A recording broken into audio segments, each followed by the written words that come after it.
فرمایا اللہ کو ہر حال میں ناظر مانے. رسول فرماتے ہیں جو نجات چاہتا ہے وہ سرًا وعلانیہ، یہ نہیں کہ لوگوں کے سامنے تنہائیوں میں بھی جائے تو اللہ کو کیا مانے؟ ناظر مانے. اچھا بعض اوقات جو ہمارے کانسیپٹس ہوتے ہیں وہ بڑے غلط ہیں. جو متدینین ہیں وہ بھی یہ سمجھتے ہیں بھائی نماز پڑھوں خوف خدا، روزہ رکھوں خوف خدا، اپنا سچ بولوں خوف خدا، چلو اچھی بات ہے، لیکن کئی ایسی چیزیں جو ہمارے ذہنوں میں بھی نہیں ہوتی.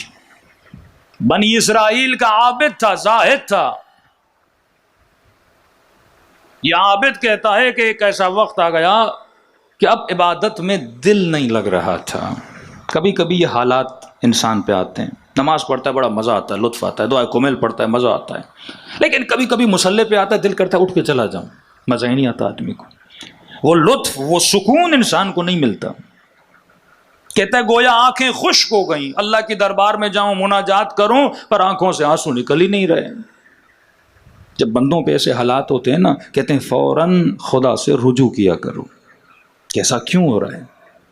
کبھی لذت، تبھی حضرت موسیٰ کو کہا نا پروردگار عالم نے کوہ طور پہ، موسیٰ میرے بندے کو بتا دو میرا سب سے بڑا عذاب یہ نہیں کہ میں تجھے بے اولاد بناؤں، میرا سب سے بڑا عذاب یہ نہیں کہ میں تمہارا مال تجھ سے چھین لوں، میرا سب سے بڑا عذاب یہ نہیں کہ تو بیمار پڑ جائے.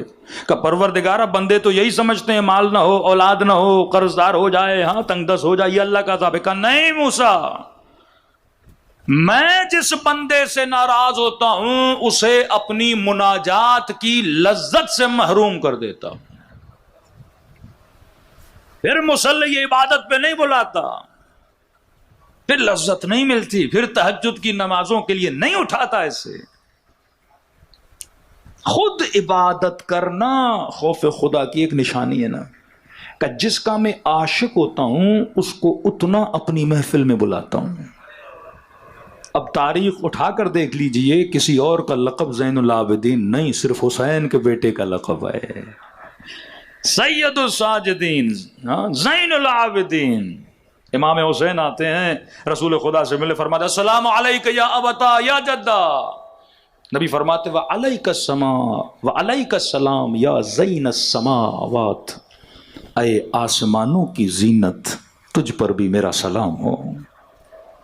ابی ابن کعب بیٹھے تھے، کہنے لگے یا رسول اللہ آسمانوں کی زینت تو آپ ہیں، آپ حسین کے لیے بول رہے ہیں. فرمایا ابی، زمین والے حسین کو اتنا نہیں جانتے جتنا آسمان والے حسین کو جانتے ہیں. زمین میں حسین کی اتنی پہچان نہیں ہے، جتنی قدر جتنی قیمت حسین کی کہاں پر ہے؟ سماء اللہ میں ہے. اور حدیث رسول بھی ہے کہ خدا جس بندے سے محبت کرتا ہے اور وہ بندہ پریشان ہوتا ہے کہ یہ نعمت کیوں چھینی گئی، خدا اسے خواب کے عالم میں اشاروں میں بتاتا ہے.